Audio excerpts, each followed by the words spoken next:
Birmingham's summer sun lit the park like a prayer answered too late. Maya Jackson stood on the steps of Kelly Ingram Park, her voice bold, her eyes locked on justice. A civil rights advocate with 20 years of scars and speeches, she rallied a crowd beneath banners of hope. But as her words soared, ICE agents moved in called by a suspicious tip about a black woman causing trouble. Agent Mark Holt didn't ask questions. He demanded papers, then cuffs. Blood hit the grass. Yet Maya didn't flinch.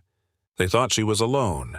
They were wrong, because her truth had witnesses. Her silence had a storm. Would you stand if this happened in your city? Share this video if justice matters. Comment, #justice, and tell us where you're watching from. Maya Jackson adjusted the microphone with steady hands, the Alabama heat rising in waves across Kelly Ingram Park. She wore a blue cotton dress and gold hoop earrings that caught the sun when she turned her head to address the crowd. Her voice, rich and unwavering, rose like a psalm above the rustle of banners and the shuffle of folding chairs. "Justice is not a gift," she said, pausing as murmurs rippled through the gathering. "It is a legacy earned, fought for, and guarded by each of us." Beneath the statue of the 4 little girls, families held hands. Elders sat with damp handkerchiefs pressed to their necks, and children clutched hand-painted signs that read, "Dignity now" and "End detentions." Some had come for the speech. Others had come for her. Maya was 43, a civil rights advocate with a spine forged in sit-ins and sleepless nights organizing shelter protests. Her reputation reached beyond Birmingham. A recent Birmingham news article had called her the voice our city needs, but doesn't always want to hear. But she was used to that. Used to the way justice made people uncomfortable. As she continued speaking about immigration raids targeting black and brown families, about voting suppression, about dignity, 2 icy SUVs rolled past the park's edge, slow and deliberate. Their engines didn't cut off. They waited idling behind the line of oak trees. A man in the crowd leaned over to his wife. "Why ICE?" "This ain't a border protest." Maya saw the vehicles too. She didn't flinch, didn't pause. "The truth," she said, "is that history is not a line. It loops. It repeats itself when we stop paying attention." Applause swelled around her, but the clapping was undercut by a voice near the edge of the crowd, shrill and smug. "That her," a woman asked loudly. "That's the one causing all the ruckus." A white woman in sunglasses pointed toward the stage. Her voice carried purposefully. She was shouting earlier. I felt unsafe. Within seconds, ICE agents stepped out of the SUVs. Agent Mark Holt led the group, square jaw, pale buzz-cut aviators he didn't bother to remove. His badge was already displayed. His voice was clipped and clear. "Excuse me, we have a report of a suspicious individual, possibly undocumented." Maya blinked. "Excuse me," she said calmly. "I'm Maya Jackson, a U.S. citizen, civil rights advocate. I'm giving a scheduled speech." Holt moved closer. "ID. Now." "No," she said. "You have no legal grounds, and I will not be intimidated." That word, intimidated, hung between them like an open wound. Behind her, the microphone buzzed. People stepped forward, phones already recording. Someone shouted, "That's Maya Jackson." "What are you doing?" But Holt didn't flinch. His face was cold as marble. "We received a call. That's probable cause." The agents moved in. One reached toward her wrist. Maya stepped back. "I said," she repeated, voice still even, "I am a citizen. I do not consent to being touched." "You're resisting," Holt snapped suddenly. "We can do this the easy way or the hard way." Cameras flashed. A teenager from a local high school started live streaming. "You're making a mistake," Maya warned. "This is being recorded, and I won't run. You people never do." Holt muttered, and then he grabbed her arm. The crowd screamed. Phones rose higher. Someone shouted, "Leave her alone." Another voice cried out, "She's not breaking the law." But Holt didn't let go. He twisted her wrist behind her back and shoved her forward. "You're under investigation. Let's go." Maya stumbled, catching herself with one foot. "I've done nothing wrong. That's what they all say," Holt said. As he pushed her toward the van, cuffs clicking around her wrists, she looked once over her shoulder, past the crowd, past the stunned faces toward the statue that stood frozen in mourning. A voice in the crowd sobbed. "She fought for us," and still the agents kept walking. The sun burned down, but Maya stood tall even as her hands bled behind her back. The metal doors at the Birmingham detention center closed behind her with a hollow thud, the kind that stole sound from the air. Maya Jackson's wrists throbbed beneath the too tight cuffs, and her voice used to filling auditoriums felt hoarse and useless in the cement hallway. Fluorescent lights buzzed above, casting a sickly glow on the scuffed linoleum. A female officer, younger than Maya by a decade, guided her toward the intake desk. Her name tag read T.L. Merritt. She didn't look cruel, just tired. "Please state your name," Merritt said, eyes not meeting hers. "Maya Jackson." Merritt typed her fingers, pausing briefly on the keys. "Date of birth." Maya hesitated. "Why am I here? What am I being charged with?" "You were picked up on a federal tip," Merritt said flatly.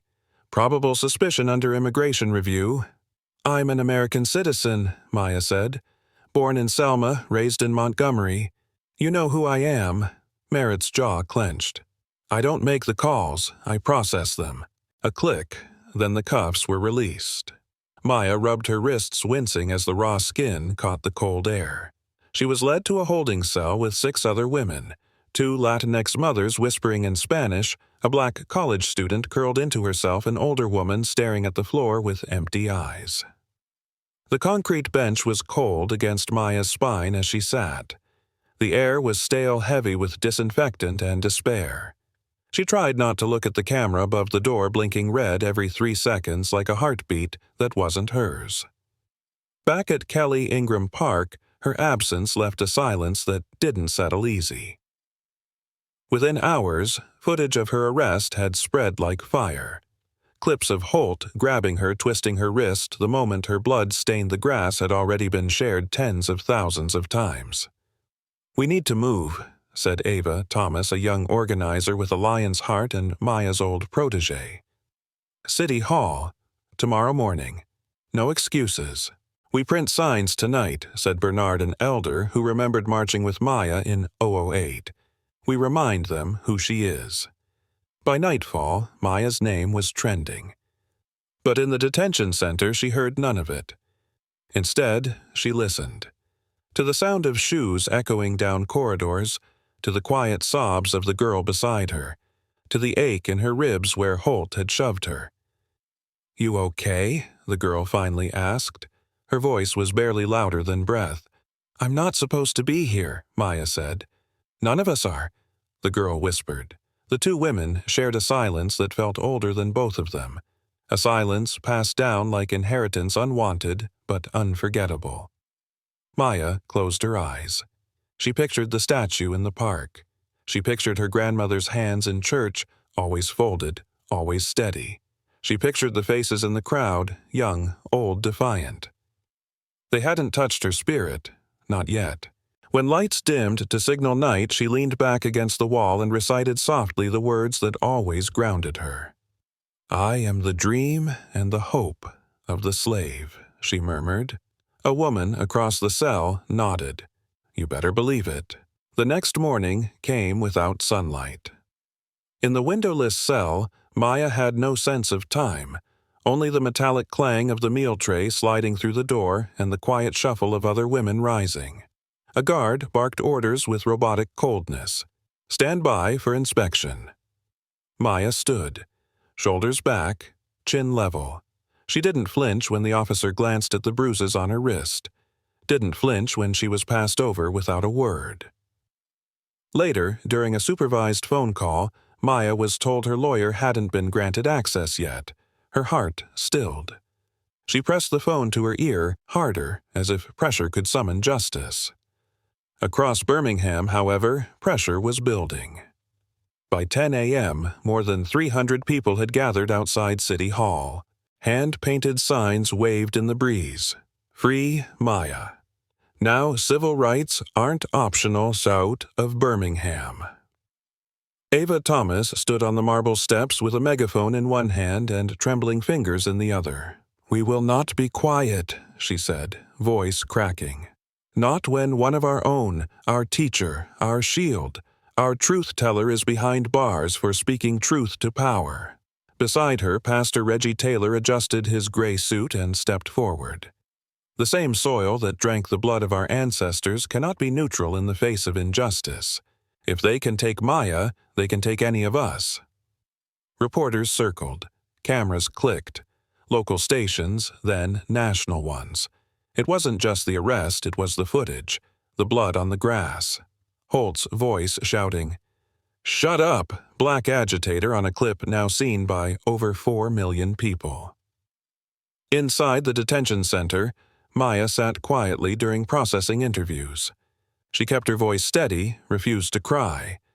But inside, she was aching. Not just from pain, but from betrayal. By the system she had spent her life trying to change. By a country that still looked at black women and saw a threat instead of a citizen. That night, Agent Lisa Tate stood in a hallway with her back against the wall staring at the overhead security monitor. She had been there when Holt hit Maya.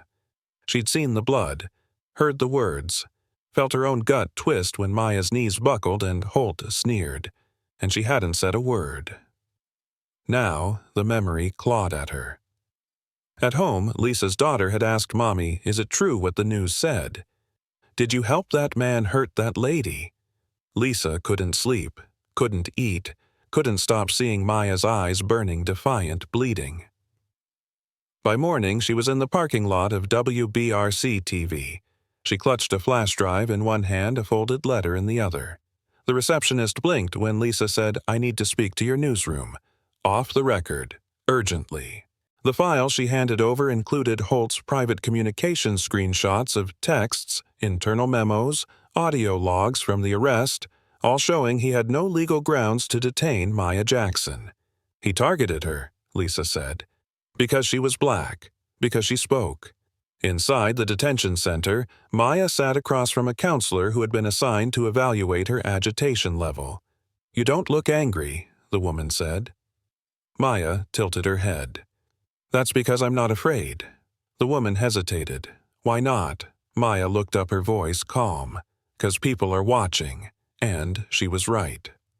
By 2 p.m., WBRC had aired the leak. Headlines exploded. Whistleblower, icy agent leaks, evidence of racial targeting. Justice for Maya Birmingham's shame caught on tape.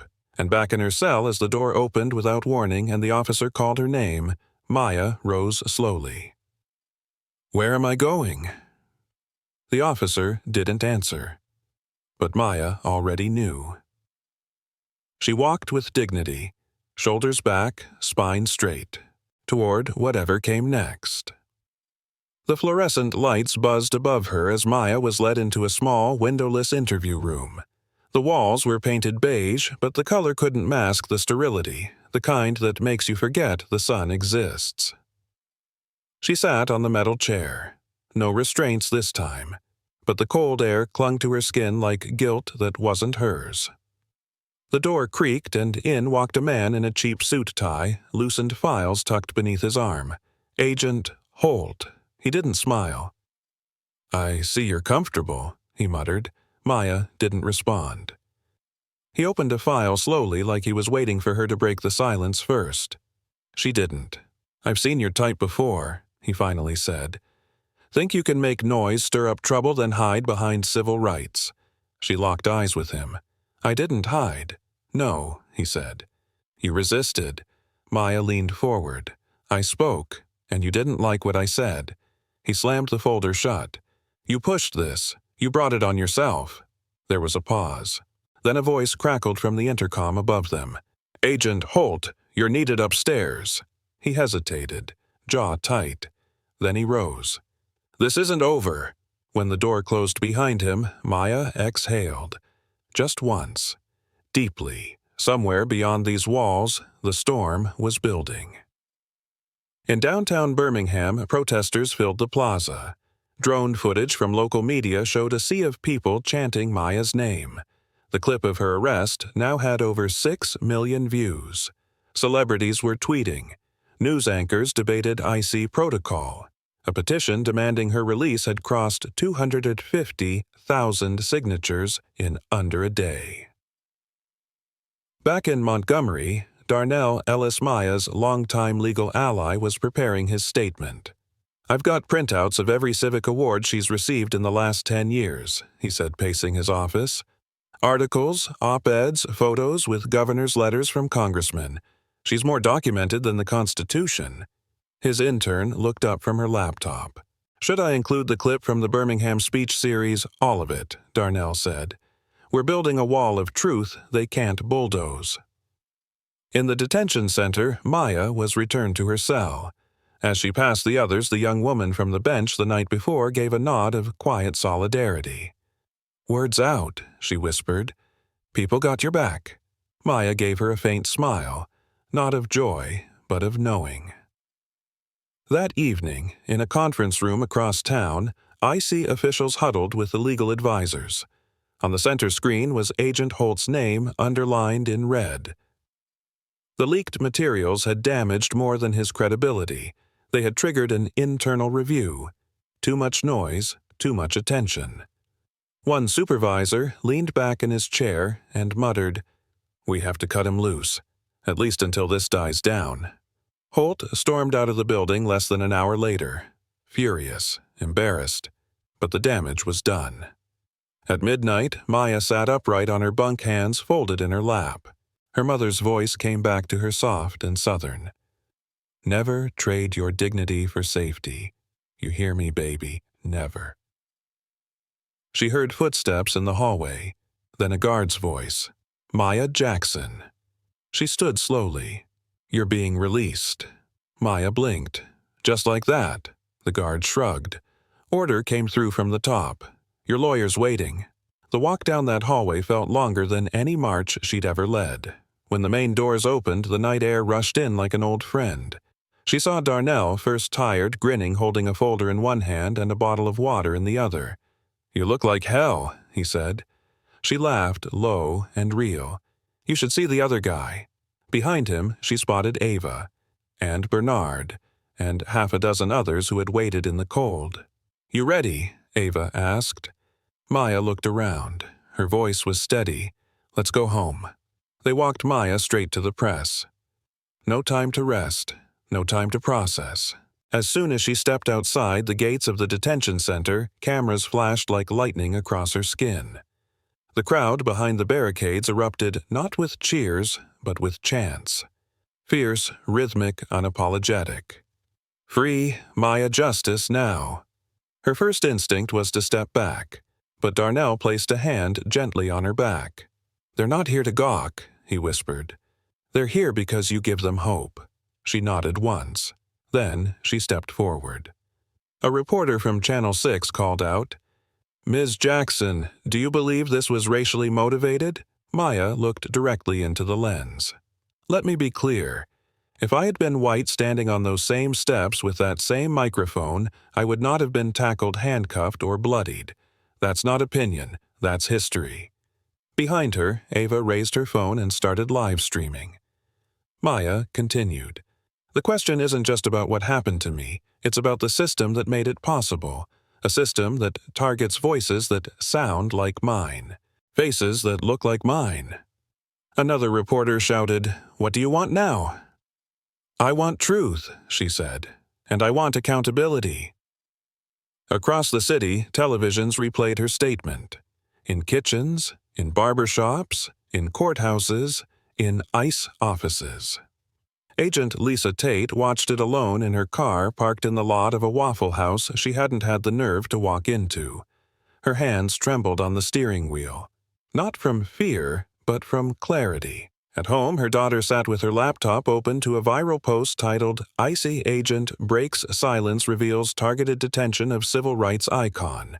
It included Lisa's voice, muffled but clear, describing Holt's orders. The comments poured in. This woman saved Maya. Why didn't she speak sooner? More like her need to come forward. Lisa swallowed the lump in her throat and texted Maya's attorney directly. I want to testify. On the record, no conditions. Meanwhile, Maya returned to the small apartment she called home. A place where the furniture didn't match but the walls held memories. Flyers from marches, photos of her and Ava protesting in the rain. A framed quote from Baldwin. Not everything that is faced can be changed, but nothing can be changed until it is faced. She stood at the kitchen sink, hands pressed against the edge of the counter. Her body ached, her wrists burned, but her mind sharpened. Bernard came by with food. Collard greens, fried catfish, and a slice of sweet potato pie. She took one bite and closed her eyes. I thought I was strong, she said. You still are, Bernard replied, but strength ain't about not breaking. It's about what you do once you've been broken. Later that evening, Maya sat down at her desk and pulled out a yellow notepad. Her handwriting was tight fast, the kind of writing born from urgency. She drafted a plan, not just to sue ICE, not just to hold Holt accountable, but to launch a coalition. Ava read over her shoulder. You're going back into the storm. I never left it, Maya said. Now I'm just bringing a louder thunder. That night, news broke that Agent Mark Holt had been suspended pending investigation. A civil suit had been filed, and Maya Jackson was invited to speak before the Birmingham City Council. As midnight fell, the city didn't sleep. Not because it was afraid, but because it was finally waking up. 2 days after her release, Maya stood in a courtroom not as a defendant but as a plaintiff. The walls smelled like dust and authority. Her lawyer Darnell placed a folder in front of her. Civil rights lawsuit's been filed, he said, naming Holt personally, ICE as an agency, and we're requesting immediate discovery on prior detainments. Maya nodded slowly. I want his history unsealed, every name, every bruise. Darnell's jaw tightened. We're going to war. Across town, Holt sat alone in a shuttered office, blinds drawn. His desk had been cleared of everything but a framed photo of him and his son fishing. His badge had been turned in, his access revoked, and his phone buzzed with calls he no longer wanted to answer. He replayed the moment he cuffed Maya frame by frame, trying to convince himself it hadn't been personal. But it was. Something in her voice, so calm, so unshaken, had ignited something he didn't want to name. His wife had stopped speaking to him. His supervisors treated him like a walking liability, and the agents under his command, they moved around him like furniture. Lisa Tate's public statement had sealed his fate. I stood there, she had told the press. I watched it happen, and I did nothing, but I won't stay silent anymore. The video clip of her confession had gone viral. Maya's supporters called her brave. Others said she should have acted sooner, but Lisa wasn't looking for redemption. She just wanted to stop the bleeding. That night, Ava organized a community meeting in the same church where Maya had first spoken at age 16. Now she stood beside her mentor once more. Change won't come from lawsuits alone, Ava said to the crowd. It'll come when we push for reform inside the system. Maya stepped up to the pulpit. Her voice was low, but it carried. They locked me up thinking it would silence me. But what they did was wake up a city. Now we demand not just apologies, but action. The room erupted in applause. Outside, the evening air was thick with hope and heat. Reporters waited by the steps, but Maya didn't stop. She walked through the crowd, shaking hands, hugging elders, whispering encouragement to young girls who wore her face like a mirror of their own futures. Later that week, the Department of Justice announced a preliminary investigation into ICE practices in the Southern District. Maya's case had become the fuse. Her name lit up headlines not as a victim, but as a catalyst. Behind closed doors, IC officials scrambled. Internal emails were leaked showing Holt had flagged Maya weeks before the rally. A smear campaign had been quietly brewing. They had planned to label her as disruptive, even foreign-funded. It all unraveled in public. Lisa, now under federal protection due to threats, received a handwritten letter from Maya. 6 words. "You stood when it counted. Thank you." In the small space of her kitchen, Lisa folded the note with trembling fingers. Her daughter peeked in. "Did you really help her?" Lisa nodded. "Good," the girl said, and walked away like it was the most normal thing in the world. Meanwhile, Maya was already planning next steps, building out the Unity Project, a coalition to support those falsely detained, provide legal defense, and collect nationwide data. The work was slow, grueling, but purposeful.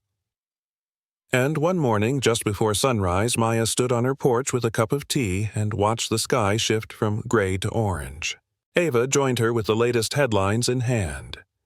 IC launches internal retraining program. Nationwide review underway. Maya exhaled deeply. "It's not over," No Ava said, "but it's finally started." The courthouse hallway buzzed with tension. Outside, the summer heat pressed against the marble like a second skin.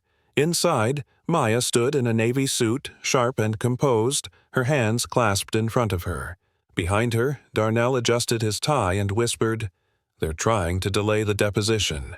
Again." She didn't blink. "We don't move. We make them move." Across the hall, Agent Holt arrived late. His face was taut, jaw twitching. His new attorney, a man twice his age and twice as polished, whispered something in his ear. Holt didn't respond. The door opened. A clerk called Jackson. "These United States, please proceed." Maya walked in without hesitation. The room was modest. 1 judge, 2 tables, a scattering of press sitting quietly at the back. The hearing wasn't for sentencing or decision. It was a deposition, but the stakes felt higher than any gavel could measure. The judge raised his brow. "Are both sides prepared to continue?" Darnell stood. "We are, Your Honor." Holt's attorney replied, "We object to the release of internal ICE communications related to the incident. National security privilege." Maya rose herself. Her voice was calm, measured. "With all due respect, Your Honor, the security risk is not from transparency. It's from unchecked authority." The judge considered her words. Objection overruled. "Proceed." Holt shifted in his chair. Sweat darkened the collar of his shirt. Lisa Tate was called as a witness. When she stepped to the stand, the courtroom stiffened. Maya watched her carefully. Lisa looked thinner, like she hadn't been sleeping, but when she sat, she straightened her shoulders like she was bracing for wind. Agent Tate Darnell began, "Can you tell us what you witnessed on the day Maya Jackson was detained?" Lisa took a long breath. "Yes." Agent Holt received a call from a civilian. Said a black woman was causing a disturbance. No crime, no evidence. Holt told us his exact words were, "We'll shut her up before she gets louder." Murmurs rippled through the gallery. The judge silenced them with one sharp knock. "Did Ms. Jackson resist?" No, Lisa said firmly. She complied. She stated her citizenship. Repeatedly. Holt didn't care. And when you saw her struck, Lisa's voice faltered just for a second. I froze. I didn't stop him, but I knew it was wrong. "And what made you come forward?" Lisa looked at Maya, not the jury, because my daughter saw the footage and asked if I helped. I had to look her in the eye. Holt's attorney objected. "Irrelevant." Sustained, the judge said, but his eyes softened slightly. Maya didn't smile. She didn't need to. Lisa had done what mattered. She had told the truth. After the session ended, Holt brushed past Maya in the hallway. His eyes were wild, but his voice was quiet. "You made me the villain." She turned to him. You made that choice, not me. He scoffed. You think this changes anything? Maya leaned in. It already has. Later that evening, Maya stood on the rooftop of the community center with Ava. Below a vigil, flickered candles chants prayer. They're scared, Ava said. Ice. The city. Even the feds. They didn't expect you to keep standing. Maya sipped water, the cup trembling slightly. I didn't stand alone. She looked down at the crowd, black-brown, white-young. Old holding candles in the same park where she had bled. They tried to erase me, she said, but all they did was draw the spotlight. The clock tower chimed 9. Maya turned toward the stairs. Let's get ready, she said. Tomorrow, we start writing the next chapter. Ava nodded. What's it called? Maya didn't hesitate. Accountability. The next morning, Maya sat in front of the mirror with her mother's gold pin in her hand. It was a small dove with outstretched wings, something her mother had worn every Sunday for decades. Today, it would ride on Maya's blazer. You look like her when you speak, Bernard said, leaning against the doorframe. Same fire, same calm. Maya pinned it near her collarbone and nodded. She taught me that justice ain't just marching, it's showing up when you're tired, and speaking when your voice shakes. Outside, the courthouse steps brimmed with cameras. It wasn't a protest today. It was a movement. Inside the courtroom, the civil suit hearing resumed. The room felt different now, thicker with public weight. Representatives from national civil rights groups were in attendance. Even a few congressional aides had slipped in quietly, taking notes from the back row. Darnell stood sharp and ready. We call our next witness Maria Ortega. A petite woman walked to the stand. Her hands trembled as she took the oath. She spoke slowly. I was detained by Agent Holt in April of last year. I had my work visa on me. Still, he said it was fake. Did you resist? Darnell asked. I cried. I begged to call my husband. He said I was a flight risk and threw me in a van. Were you harmed? Maria hesitated. He pushed me into the wall, bruised my ribs. I was 6 weeks pregnant. Gasps echoed through the courtroom.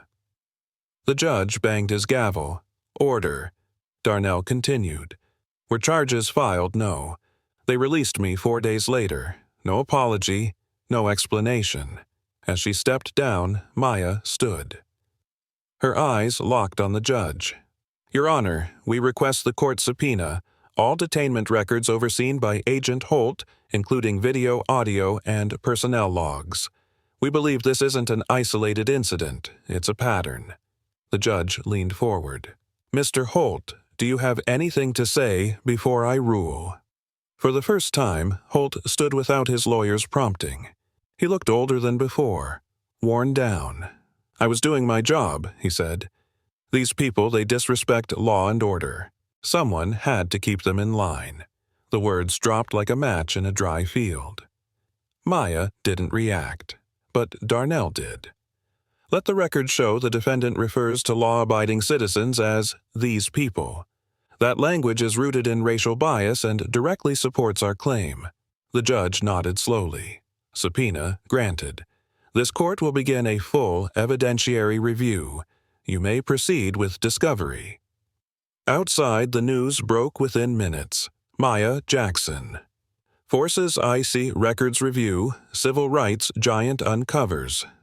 Pattern of abuse. That night, Maya sat at her kitchen table with Ava Bernard and Lisa. Legal pads were spread across the surface. Names, dates, cases they hadn't even known existed were coming in from across the country.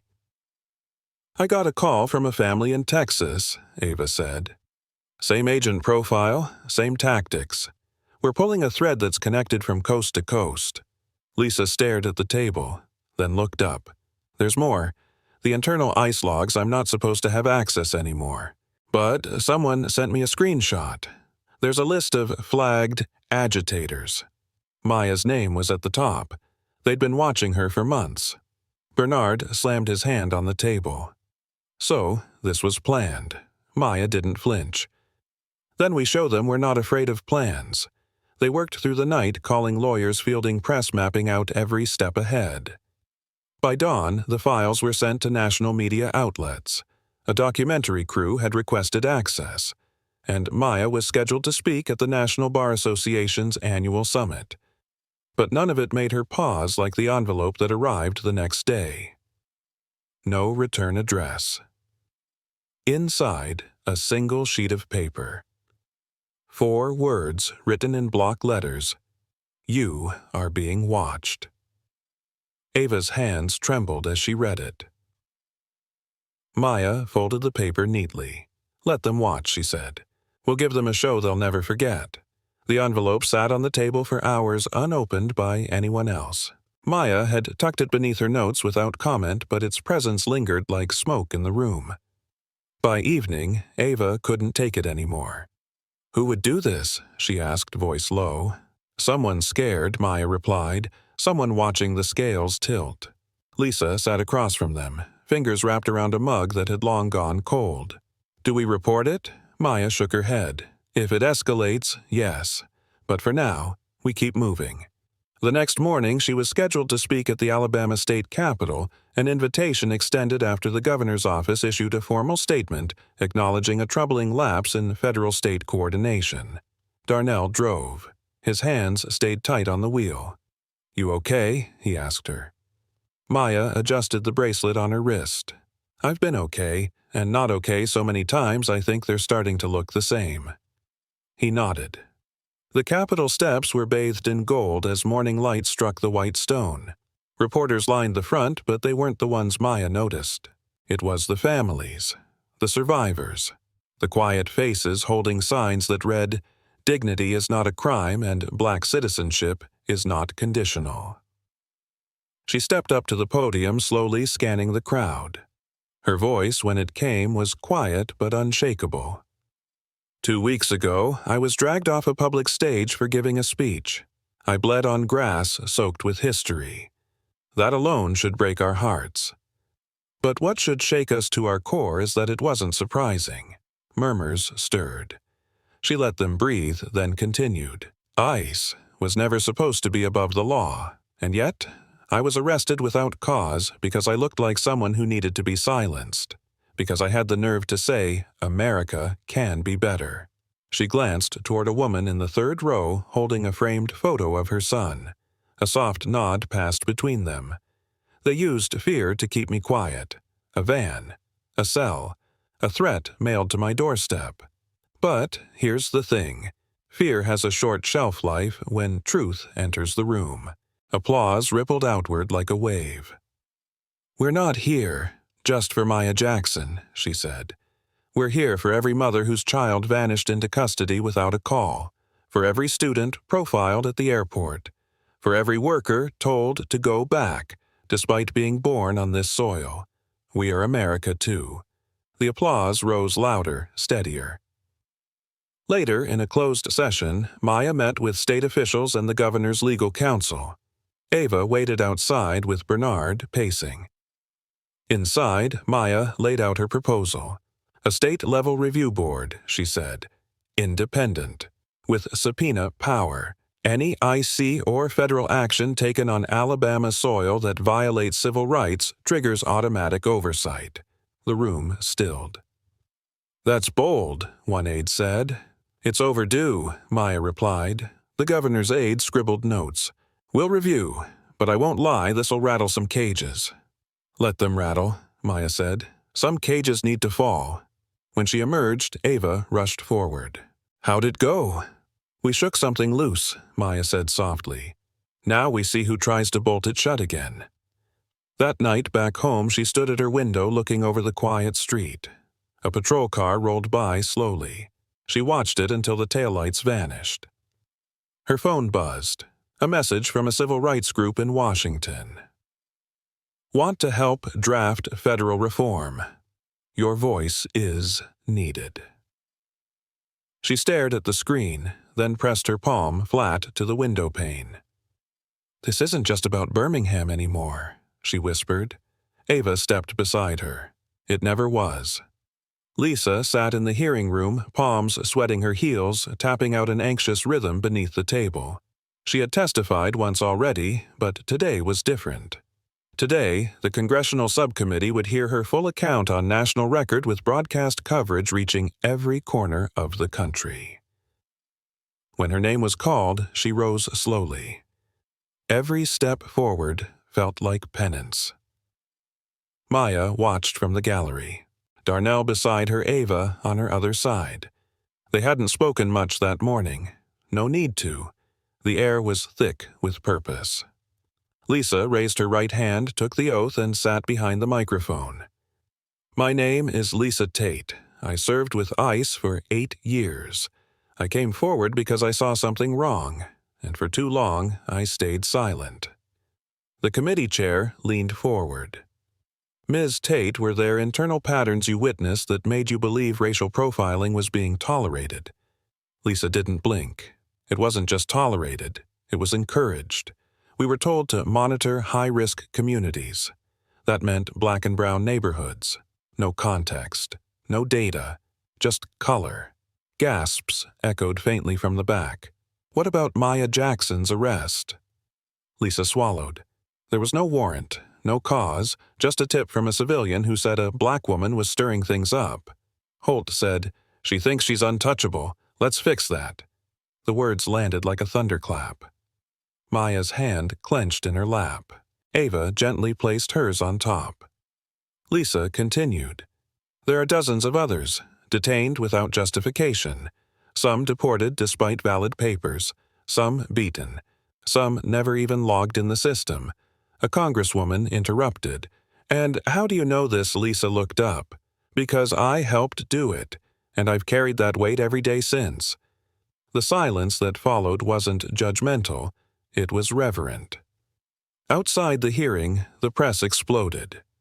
ICE, agent confesses racial targeting in national hearing. Maya Jackson's arrest sparks broader federal investigation. Later that afternoon, the Department of Homeland Security issued a press statement confirming a full internal audit. And for the first time, Maya felt it not hope, but motion. That evening, back at the community center, the usual planning table was covered in papers. Legal templates, outreach maps. A whiteboard now read, Unity Project National Launch across the top. Darnell leaned back in his chair. This isn't just a lawsuit anymore. It's a reckoning. Maya studied the board. We can't stop with ICE. We go deeper into school policing, border detentions, airport profiling. Every corner where silence has rotted policy. Bernard nodded. We'll need more lawyers, more organizers, and funding. Ava smirked. Good thing your face is on 5 major magazine covers this week. They laughed softly, but there was weariness behind it. The kind that only comes when the fire hasn't burned out, but the wood is running low. Maya stood, stretching her back.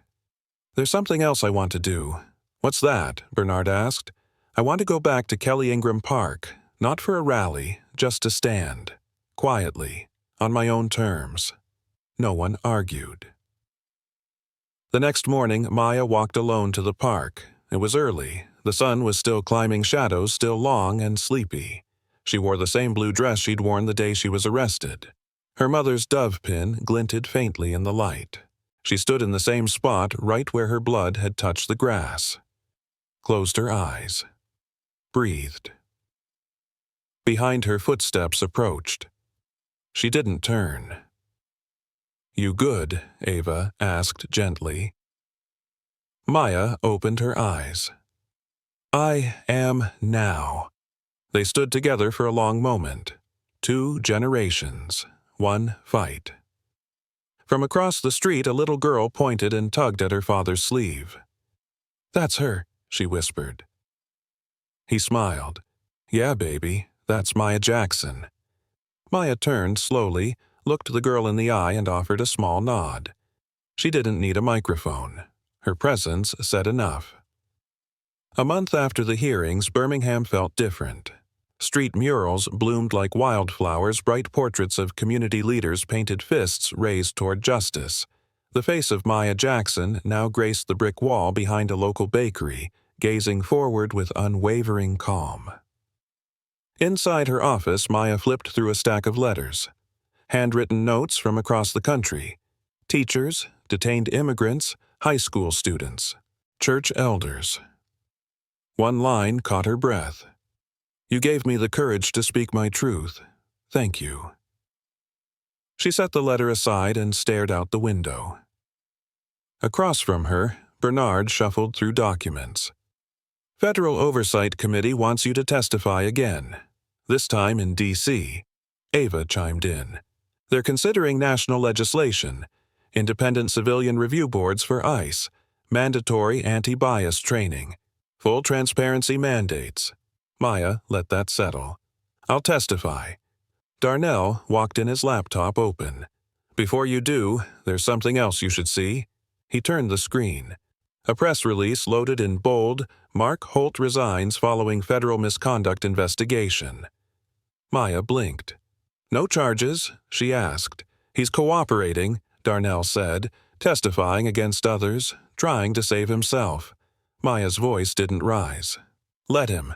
She stood and walked to the whiteboard. "We don't stop. We publish the full Unity Index next week. Let the public see every wrongful detention we've uncovered." Bernard raised an eyebrow. "You sure you're ready for the backlash?" "I'm not worried about backlash," she said. "I'm worried about silence." That night, Maya finally opened her back porch door and stepped into the yard. The air smelled like jasmine and summer rain. She sank into a chair beneath the old oak tree arms resting on the sides, head tilted back. From the darkness, her neighbor's porch light clicked on. The elderly woman across the fence raised a glass of sweet tea in quiet salute. Maya lifted her hand in return. The next morning, the Unity project went live. Within hours, the website crashed from traffic. Stories poured in detentions in Texas, Chicago, North Carolina. A timeline of abuse. A map of silence now pulsing with names. National media erupted. The President's office issued a statement supporting immediate bipartisan review of ICE enforcement policy. Calls for a federal Truth and Justice Commission began trending. In Kelly Ingram Park, a bronze plaque was quietly unveiled on the grass where Maya had once been tackled and cuffed. On this ground, a voice refused to be silenced. At the unveiling ceremony, Maya stood next to city officials.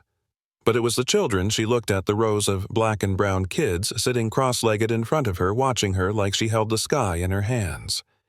"You may not remember every law passed," she told them, "but you will remember the feeling of standing up and never sitting down again." Later, she visited the detention center where she'd once been held, not as an inmate, but as a partner in oversight. ICE had been ordered to work directly with civil rights leaders to develop reform standards. Lisa Tate stood beside her, now employed by the Office of Civil Rights. "Feels strange," Lisa whispered. "Walking back in here like this?" Maya glanced around. "Sometimes justice comes back wearing different shoes." They walked the halls together. Inside one holding cell, a new poster hung on the wall. "You are not alone. Call for legal aid. Call for help." In the parking lot, Ava ran toward them, phone in hand. "Maya, you've been awarded the National Freedom Medal." Lisa's jaw dropped. Maya's shoulders sagged just slightly. "I didn't do this for medals," she said. "We know," Ava replied. "That's why it matters." As the sun dipped low behind the city skyline, Maya stood still, letting the light warm her skin. She didn't smile. Not yet, but her eyes. They glowed with something fiercer than joy. Conviction. Maya stood before the U.S. Capitol, her breath visible in the crisp morning air. The plaza was lined with reporters, staffers, and volunteers bundled in coats and scarves, waiting for her to step forward. Behind her, Ava held the binder filled with testimony. Pages upon pages of first-hand accounts, government audits, and legal findings. "You ready?" Ava asked. Maya adjusted her scarf. I was born for this. Inside the congressional chamber, cameras rolled. The subcommittee on civil liberties convened with full attendance. Senators from both parties leaned forward as Maya took her seat at the witness table. When the chairwoman nodded, Maya pressed the button on the microphone.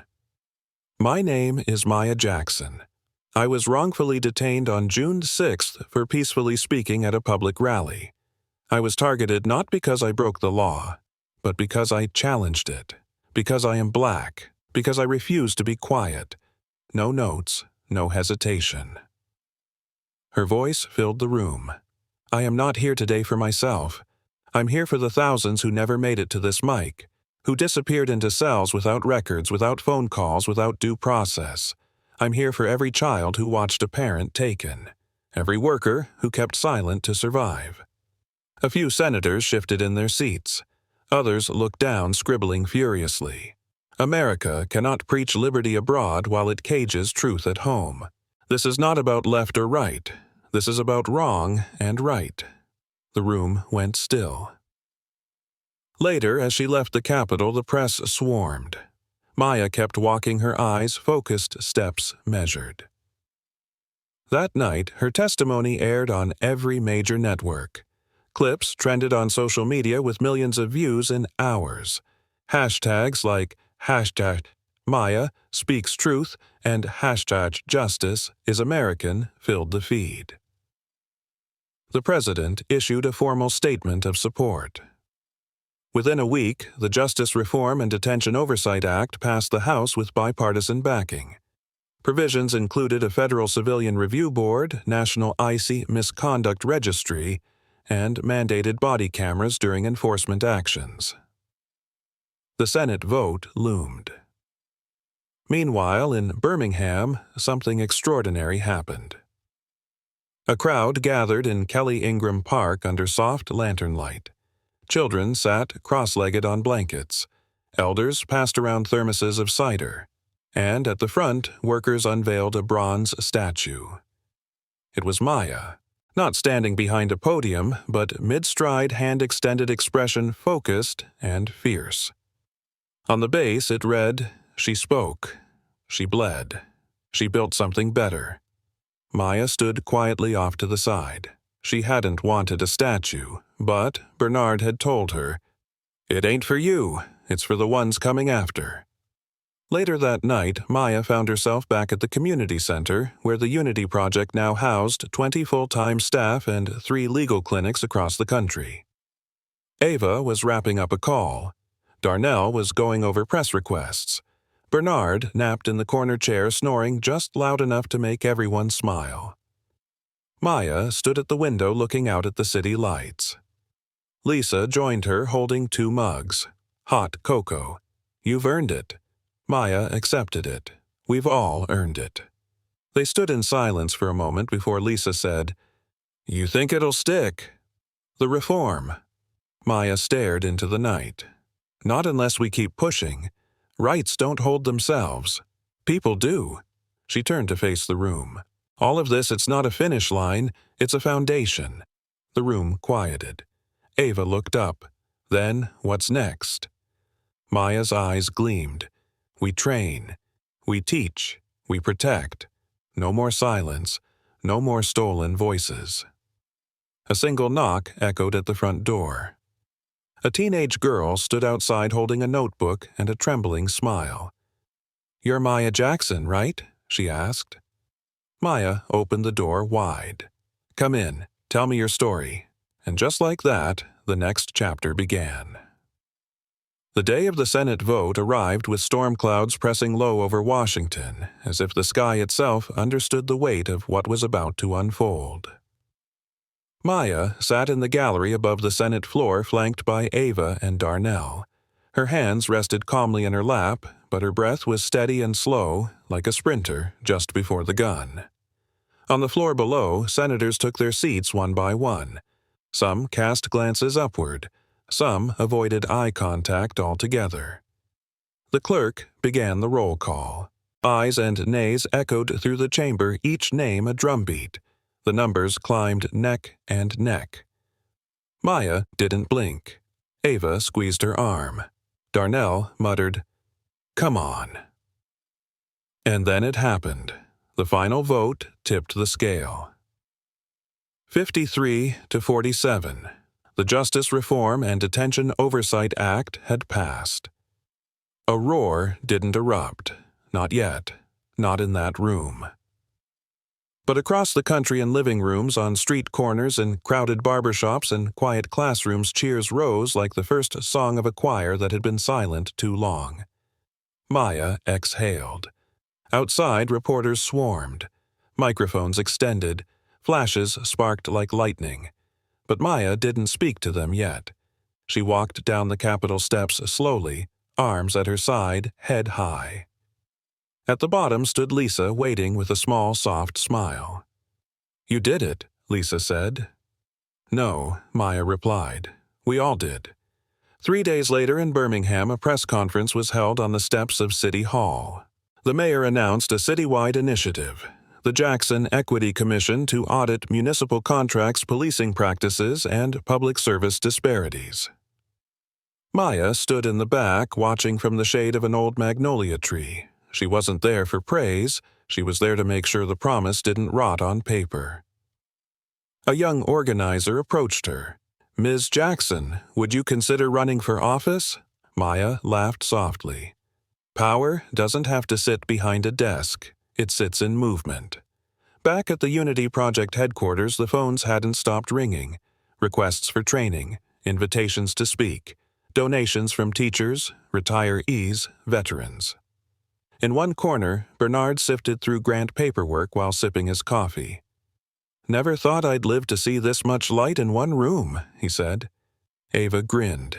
"It's only the beginning." That afternoon, Maya visited her mother's grave. The cemetery was quiet except for wind through the trees and the faint buzz of cicadas. She knelt down, brushing pine needles from the headstone. "I did what you said, Mama," she whispered. "I didn't trade my dignity for safety. Not once." She stayed there for a long time, knees pressed into the earth as if drawing strength from the roots beneath her. Later that night, Maya received an email. Subject line, Award. Notification, National Civil Rights Honors Committee. She didn't open it. Instead, she closed her laptop and stepped out onto the porch. The night was cool, stars scattered wide and fearless. Across the street, 2 teenagers were taping flyers to a telephone pole. She called out, "What's that you're posting?" One of them ran over this eager. "We're starting a youth forum. Debate Advocacy Community Service. We figured—" "Why wait?" Maya smiled. "Why wait indeed." He handed her a flyer. In bold letters at the bottom, "Inspired by Maya Jackson." She held it gently. "Y'all need a guest speaker." The kid beamed. "You do that? I'll do more than that," she said. "I'll listen too." And as the wind shifted, carrying the scent of fresh grass and distant rain, Maya knew the battle wasn't over. But the ground had shifted, and this time it was leaning toward justice. The sun rose over Kelly Ingram Park, casting long golden rays across the freshly laid plaque. It bore a simple inscription where Maya Jackson stood for justice. A crowd had gathered, not just locals, but people from cities far and wide. Faces of all ages, backgrounds, and stories drawn together by the unyielding force Maya had become. Children held hand-painted signs. Elders shared quiet smiles, and cameras captured every moment with reverence. Maya stood quietly at the edge of the ceremony, the weight of the day settling in her bones. Her mother's dove pin gleamed faintly in the light resting over her heart. The mayor stepped forward, voice steady. "Today, we honor a woman who reminded us all that courage is the foundation of change." Maya Jackson's fight echoes far beyond these streets. When the applause rose, Maya's eyes scanned the crowd. She caught Ava's gaze full of pride and tears. Bernard nodded once quietly, his hands clasped. Lisa stood tall, her presence a testament to the long path from silence to truth. Later, in a modest hall filled with legal briefs and plans for outreach, Maya addressed a room packed with activists, lawyers, and young leaders. "The real work begins now," she said. "Our movement is no longer whispered. It is shouted from every corner of this nation. We have the tools, we have the truth, and we have each other." Her voice cracked, but her resolve was iron. As the sun set, the city lit up with hopeful energy.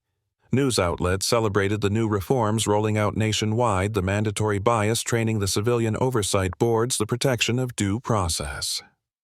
Maya returned home that evening to find a package on her porch. Inside was a letter embossed with the seal of a prestigious civil rights organization. She had been awarded their highest honor for her relentless dedication. She held the letter for a moment before setting it down. Medals and accolades were not her aim. The real victory was in the lives touched, the systems shifted, the silenced voices now heard. Outside her window, the night hummed with possibility. Children played under street lamps, neighbors gathered on porches, and the distant sound of a choir practicing drifted softly. Maya breathed deeply, a quiet smile crossing her lips. She was tired, yes, but not defeated. Because her fight was no longer hers alone. It belonged to every person who dared to stand. And the story was far from over.